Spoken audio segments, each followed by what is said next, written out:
In the previous video, we talked about exponential equations that have the same base. Okay, um, uh, same base.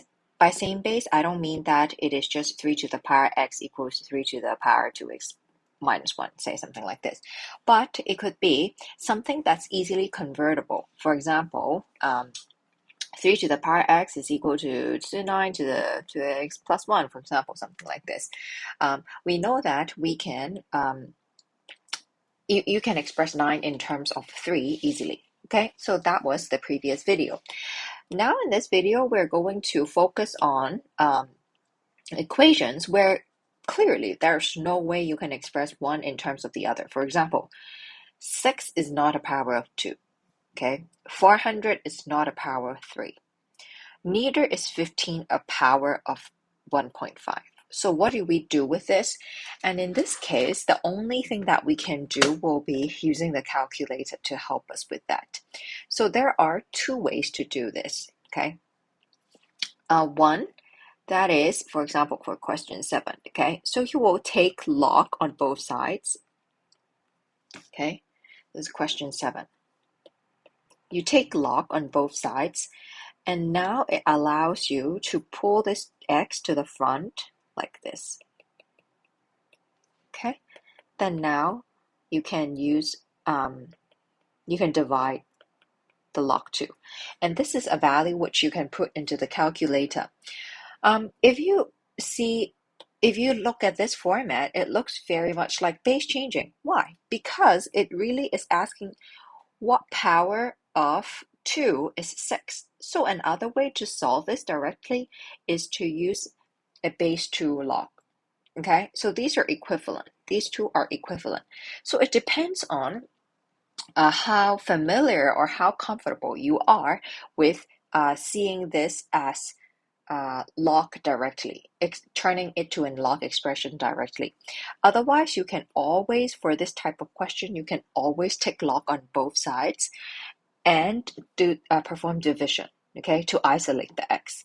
Let me show you one more. Let's say question 10, okay? So question 10, 3 to the power x minus 1 is equal to 4. So for this type of equation, you can always take log on both sides, which would allow you to pull the index to the front, okay? So this is log 4, right? And now it reduces this equation to like solving for x. So next I'm going to do this and plus 1. So this whole thing here can be put into the calculator. Sorry, this should not be minus 1 anymore. Okay, you can put this whole thing into the calculator, then you can find x. The alternative would be really seeing this as, okay, I'm finding what power of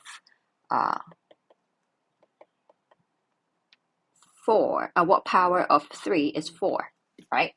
So you can put this into the calculator as well. See, these two parts are the same. These two parts are the same. Okay, so the level 1 questions would be something like this. Now let's move on to the level 2 questions. So actually, most of them can be dealt with the same way. You can take log.